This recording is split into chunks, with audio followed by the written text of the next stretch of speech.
Hi guys, welcome back with me again in this channel. On today's tutorial, I'm going to show you how you can edit on CapCut using TikTok overlay.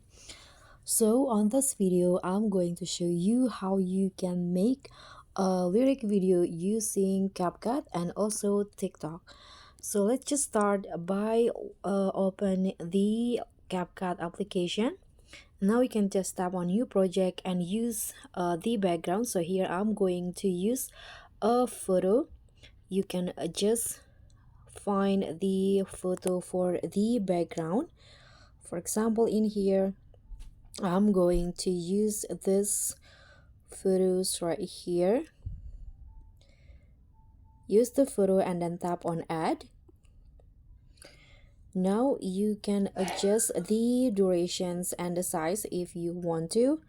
I'm going to just go with this one's right here, and now you can just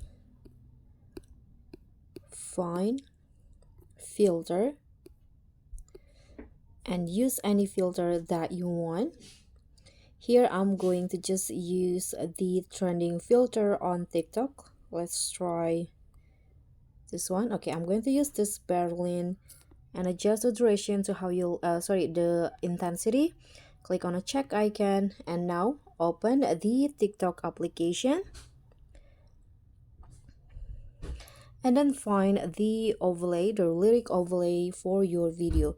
So I'm going to just click on this search icon at the top right corner and then find a lyrics overlay. You can go with this, or you can also go specific with the song that you want. So for example, here I'm going to use,